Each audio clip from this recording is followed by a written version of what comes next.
नमस्ते। कक्षा 6 कौड़ी से मनी ई मनी तक। सन 1917 में 1 रुपया 13 अमेरिकी डॉलर के बराबर हुआ करता था। 1947 में जब भारत आज़ाद हुआ, 1 रुपये की कीमत $1 कर दी गई। फिर धीरे धीरे भारत पर कर्ज बढ़ता गया और डॉलर की अपेक्षा रुपए की कीमत घटती गई। आरंभ में दुनिया के सभी हिस्सों में वस्तु विनिमय प्रणाली कार्य करती थी। लोग अपनी उत्पादित चीजें दूसरों को देकर बदले में अपनी आवश्यकता की चीजें प्राप्त करते थे। इस प्रणाली में धीरे धीरे बदलाव आया। पहले सोना, चांदी व अन्य धातुओं के सिक्के आए, फिर कागजी मुद्रा का प्रचलन हुआ और आज हम ई मनी के युग में प्रवेश कर चुके हैं। यदि वर्तमान समय में भी वस्तु विनिमय प्रणाली होती तो दैनिक जीवन में हमें किन किन कठिनाइयों का सामना करना पड़ता। मुद्रा का परिचय, मुद्रा का महत्व, पुरातन मुद्रा का स्वरूप, वर्तमान मुद्रा। बच्चों, रुपए का अर्थ है मुद्रा यानी करेंसी। आजकल हर देश की अपनी अपनी करेंसी होती है। जैसे अमेरिका की करेंसी डॉलर है, जापान की येन। लेकिन हजारों साल पहले करेंसी जैसी कोई चीज न होती थी।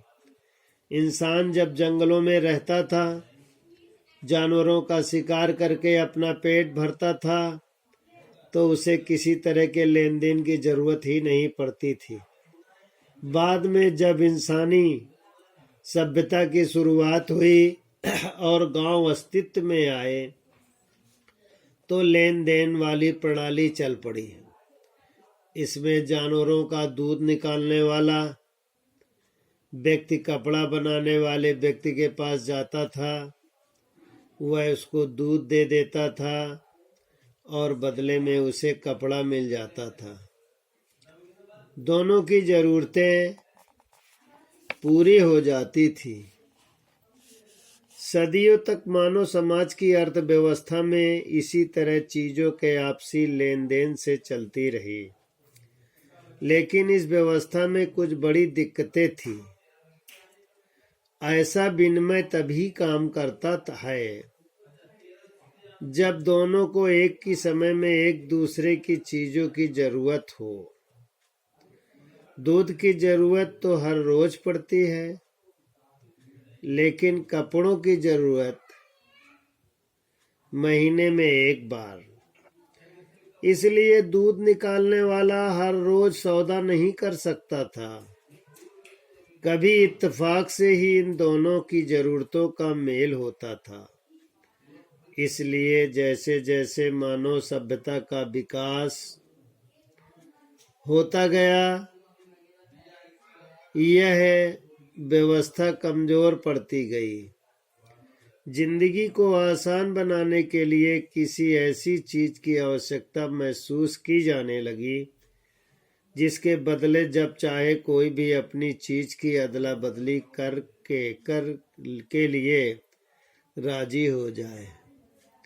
ऐसी चीज जो वक्त के साथ खराब न हो तथा जिसे पूरा समाज स्वीकार करता हो। दूसरे शब्दों में कोई ऐसी चीज जो हर तरह के लेन देन में काम आ सके। बस यही आवश्यकता मुद्रा के आविष्कार की जननी बन गई। अब देखिए कि मुद्रा का आविष्कार होते ही जिंदगी कितनी आसान हो गई।